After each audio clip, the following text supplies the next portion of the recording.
Hi guys, this is Cyberdoc. Today I'm gonna I made this video, so I'm gonna show you how to do this iPad volume power ribbon cable replacement. So this is on iPad 2.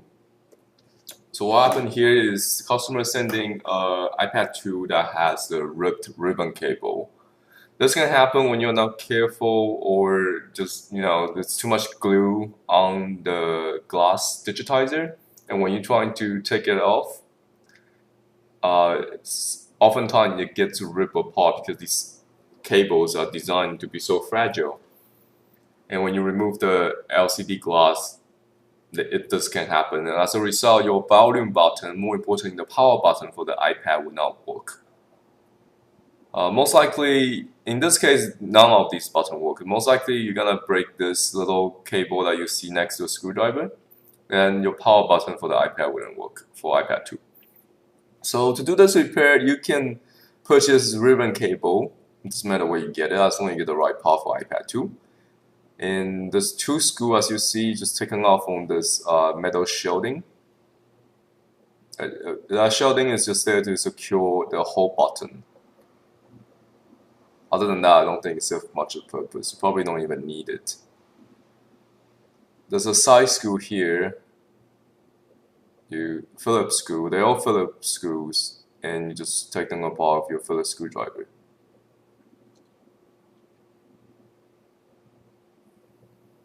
There really isn't that much to it. I mean, aside from that, you want to be very careful when you do this repair because, again, the cable is very fragile. That's how the customer or you can break it in the first place. The rest of it is just, taking the screws apart and remember what they are and put them back together the way you found them. So there was a plastic piece. Again, it's not really necessary to put it back, but you could put it back. It's secured the camera. And there's a screw on top of the camera shielding. It's like a metal retainer that holds the camera down in place. Aside from, be careful and putting everything back together, you can use a magnetic screw chart. The one I use is called Screwphilic. I designed it, so it's called Screwphilic because it's a magnet, so it's Screwphilic. Makes sense. Anyways, so we sell this Screwphilic magnetic chart on our website, cyber.llc.com. If you like, you could use the chart just to. It's just a good tool to keep all the screws in place on a magnet with the original picture of the iPad 2. That way, you don't lose the parts or the screw placement when you disassemble it. So when you reassemble it, you don't really need to have a complete mental image and put it back together that way. And everything is on the chart. So that's something you could try. So yeah, there's two screws here that holds the power button, which is a little bit tricky. It's in an angle of roughly 45-degree angle. You want to be careful when you take these off. You don't want to wore out the groove of the screw. If you wore these out, then it's gonna be hard for you to change this power button. There are ways. If you break the screw, there are ways to get it out, but you don't want to get there. It's not a good way. Okay, so this is the part you want to be careful. Watch this video very carefully and remember the orientation for, this metal part is not important, kind of important. The metal part is the orientation that goes in, and also this clip. Ideally, you don't want that to get out, the little ring thing, power button itself. Ideally, you don't want that power button to come out. You want to keep it in there, but if it did come out, you want to keep it in the same orientation that you took out with, or just match with this video. This video should come out in HD quality, so you should be able to see the orientation, and you should be able to see a very good which side of it's needed to be in there. And besides, there's only two ways to put it in. So if one way doesn't fit, just try the other way. It's not a big deal. But I hope this video will be some help because I made like 2 of these previous videos and people have been complaining about how the angles are all wrong, and I don't know, I'm not sure what they're talking about, but I'm doing my best with this video, putting the camera angle in front of my face when I did this, which is very inconvenient for this repair, and it takes a little bit longer than I like due to the fact the camera is in my face instead of being overhead on top of the devices. Okay, so that's pretty much it. You took out the damaged parts. You peel off the damaged ribbon cable that was originally taped double-sided onto the parts that you took out. And this part you want to be relatively careful because you can damage the board underneath. Not that there's much to damage, but theoretically you could do some kind of damage. And that board is I'm pretty sure is irreplaceable unless you buy another iPad 2. There's no generic product for the power board, I don't think. So which will make it very expensive because you can only get it from broken iPad 2. How many broken iPad 2 out there? A lot, but they charge a lot of money for it. Alright, so that's part of the ribbon cable I just currently rip out from the video. Since this cable is already busted, you don't really care what happened to it. You could do as much damage as you want. It's only to the cable. Now this part is a little bit tricky. Most people don't realize this. There's a FPC connector here. It is taped under that black tape that you will see. You see, like I'm trying to.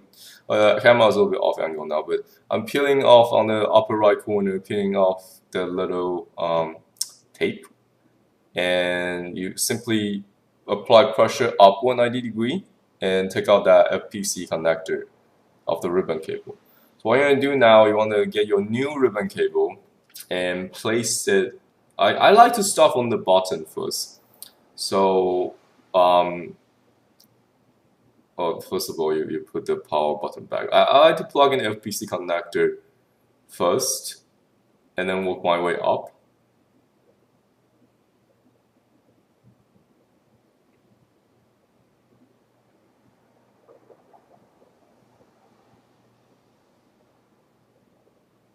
So it will essentially be a reverse of what you just did to the broken ribbon cable. You will just be putting it back with a new one. The new ribbon cable you purchase is likely, well, obviously it's coming from China at some point, and it's likely to have these little double-sided tape to it. You could use them. They kind of get in the way sometimes, but they need it. So don't peel them off before you actually putting it on.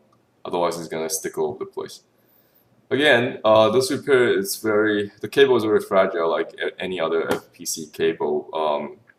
So be careful and be gentle with it. Some people mentioned this is kind of like surgery. Yeah, it is sort of. But unlike surgery, your patient doesn't really. It's an iPad, and it's not gonna die on you for no reason. If you do everything perfect, it's gonna work. In real surgery, a lot of crap can go wrong, and even if you do everything perfect, the patient could still crap on you. So yeah, not exactly the same thing, but similar. Yeah, I'll imagine so. Microsurgery is similar. You use a tweezer, except the tweezer you use is much better than this tweezer. Tweezer is like $50 for microsurgery, but anyway. Okay, this tweezer is not $50, and it's not as fun.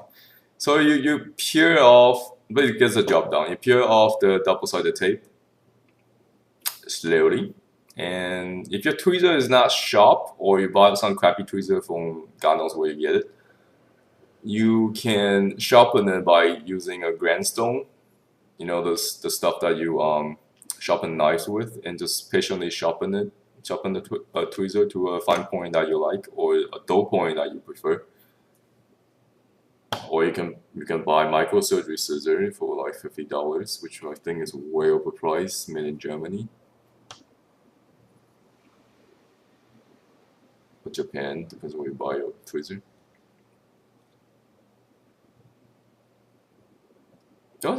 I actually seen tweezer that was like $300 before, so that was interesting.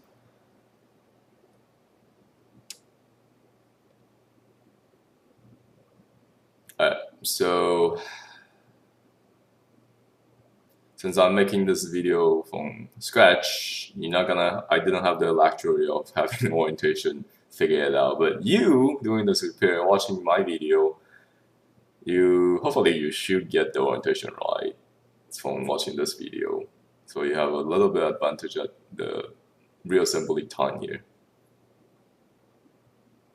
Obviously, you'll be doing this repair much faster than I did in this video.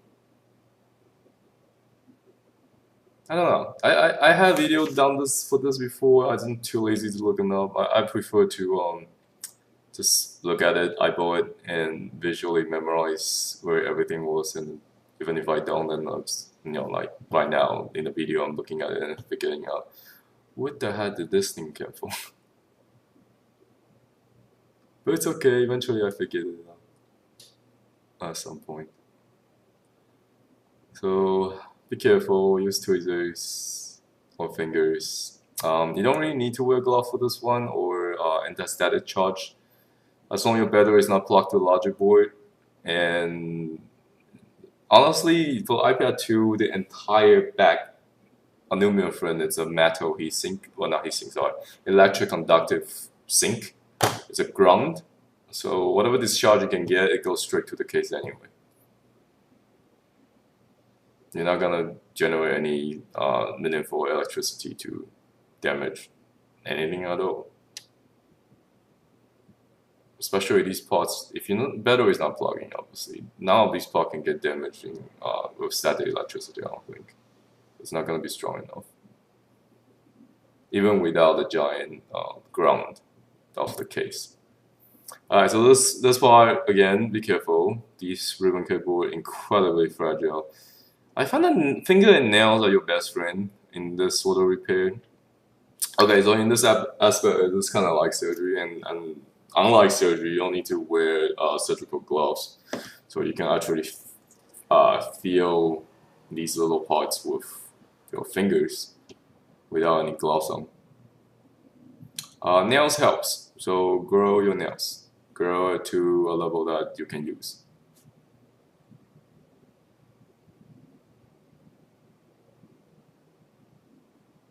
And if you're a girl, you're watching this, I don't know how fake paste, like glue on nail will work for this, but maybe it helps. I don't know. I never tried it. I don't have glue on nail, so I wouldn't know. I probably will never know. But if it works well for you with glue on nail, let me know. That's interesting. Not that I'm gonna try, but it's something interesting to know. Okay, so basically get the orientation right, watch this video, or take a mental image when you do this repair. Then just peel off the tape, whatever you need to peel off, and tape it back. Fit everything back into its proper place. It should click right out. And watch the volume button. Make sure the little lock, you see the little lock, is aligned with the volume button.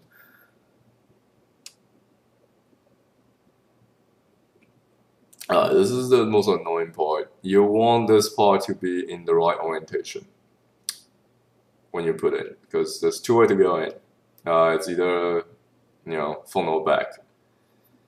And if you don't remember which front or back, you could simply just plug in and try. I mean, you want a 50-50 chance of getting it right. Getting it wrong, so 50-50 chance you're gonna get it right. Or watch this video and do what I did.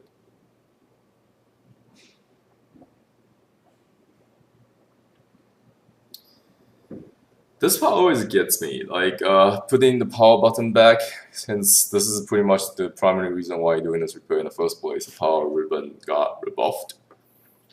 And it's just hard to paste this power ribbon cable align the frame perfectly the way that they intended to. But it's okay. The camera, they can live with like loose cable. It's not gonna affect the connectivity or the cable as long as you don't break it, and the camera can go around it. It could live just fine. It will work.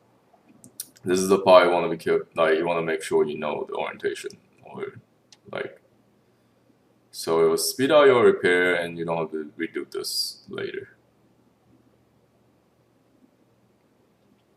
I guess I never had this problem. Like I never break a new cable, but my advice will probably be for people who's new to this, get 2 of these ribbon cables when you attempt to do this repair for the first time and never had a successful, no, I mean this particular repair, or it's just not good with small objects. You might rip open one of them, and it's just very frustrating waiting for parts to come. I know.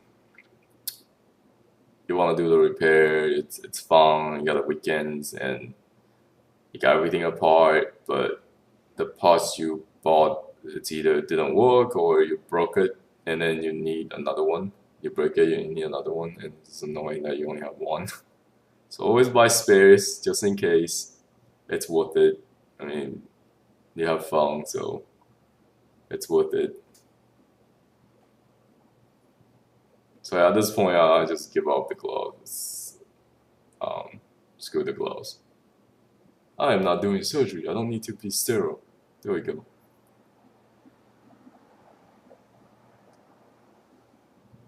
Seriously, those surgeons has it good in like 50 years ago. They didn't need to wear, or maybe 80 years ago. They didn't need to wear gloves or anything. But then again, they're getting infected with a bunch of weird stuff. So never mind, gloves are good. Gloves are the best friend. But in electronics, as long as you don't get shocked to death, or getting lead poison, or okay, you get a lot of weird stuff in electronics too, but or you're making static charge and breaking your really sensitive CPUs. I guess what else can get break from electric discharge these days? I don't know. Wear gloves. You don't need to wear gloves for this one though. This repair you could do it without gloves, unless you have really sweaty fingers or fat fingers. Okay, so you put these 2 screws back. Again, you can get the screw Phillips chart from our website, sabi.llc, if you want to use it to track these screws. It is a lot of screws, and they're all different sizes, believe it or not. And every single one of these screws are different sizes. I don't know what Apple is doing when they design this. They're probably just doing this on purpose to, I wonder how I can make this more difficult to everybody. Ah, right, making different sizes screws. So yes, you want to get those magnetic charts. It doesn't matter where you get it. I mean, you can get it from like us, or you get it from somebody else. But I think we are the only people selling iPad to. I could be wrong. We are the only web store selling iPad to magnetic screw charts right now. Oh well.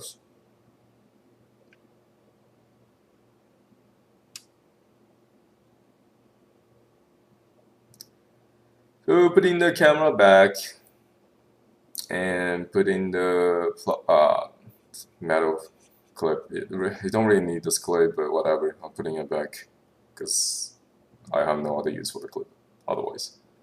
So yeah, this is the screw chart. It's called screw Phillips. Screw Phillips. Felicity. Phillips. Screw loving. And you can put all these screws back in the proper location, and the chart it's much bigger than a regular iPad, or it's relatively the same size, so if not bigger. That way you can put all these little chunk parts like the camera retainer right on its original location on the picture of the chart. You don't need to worry anything on iPad or iPhone, honestly any Apple product, to be damaged by magnets. First of all, these magnets are not that strong. They, compared to the rare earth magnet you have on iPad and your magnetic case, by the way, the entire iPad is a giant magnet. So if your sensitive parts on it, okay, surface mount stuff, you don't need to worry about magnets. The only thing you worry about magnet is a spinning hard drive, and Apple haven't had a spinning hard drive since the iPod 2nd generation. the iPod video, 5th generation. So yeah, and only when it's on. When it's off, that you can put as much. Well, yeah, when it's off, you can put as much magnet on those things as well. Okay, so I digress again. Anyways, these 3 screws are kind of tricky. You don't want them too tight. I don't know why, again, weird design, but Apple designed in such a way that you don't want these screws to be too tight. You want it to be tied on, but not tight, just loose. Otherwise, the volume button will not work. The whole button will work regardless how tight you tighten the screw, but you can try this. You can tie these 3 screws really, well, not really tight, but really tight, and then the volume button will not click. Like, you want to keep these, at least this lower 2 screws, further screws, to be relatively loose, and relatively loose, not loose, but just there and not tight. You get my point. So these tested, and these 2 volume buttons will work perfectly. It's a little weird, but I don't know why this is, but this is how it is. Somebody thought it was funny to do it this way when they designed it. Or maybe there was just an off in measurement when they do this design. Who knows?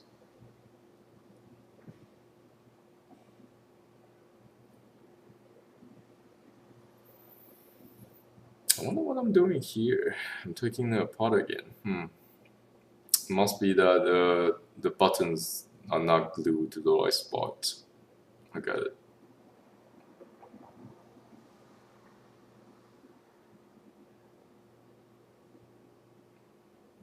Alright, see? One of the buttons loose.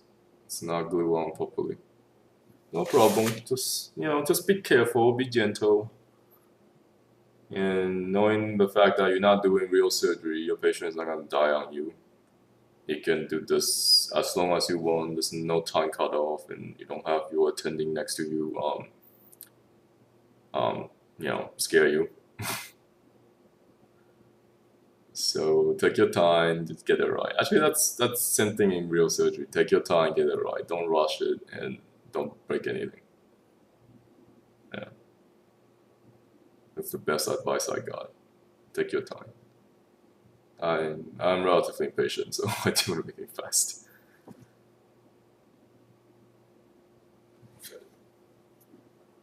Yeah. Anyways, if you do things fast, you can learn from your mistakes, and the next time you do it better. If you don't make that mistakes, then you do it faster.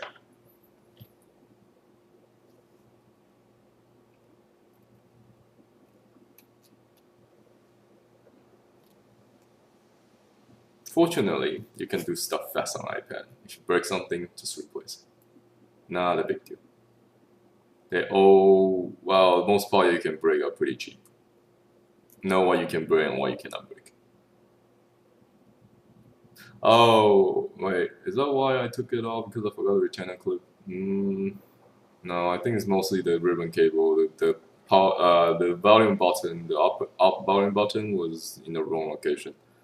So I retaped it. So yeah, then you put the right size screws back. They're all different sizes. Get a screw chart. I don't care where you get it. Get one for this, and put the screw back right. Otherwise, it's just gonna be a headache. Okay, I can kind of see how this repair can be difficult. I actually don't understand why people have difficulty with this repair. I guess I can see now. Like there's certain tricks that you can run into. For example, the FPC cable. You could not know there's a FPC connector there and break it, or the orientation of the power button, and finally the placement of the volume button, and the fact that all these screws are different. And especially for the volume button, all those 3 screws you need to loosen when you tighten it. You don't want to tie it too tight, which we usually do. We tie it tight, and that's our intuition, and that's not a good thing for those 3 screws for the volume button. You can either keep this or throw it out. I don't know. if it was like my iPad, I would just throw it out. I think that is completely useless. It's not even designed right.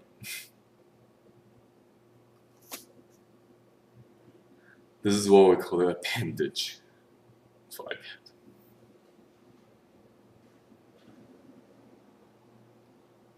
It looks like an appendage.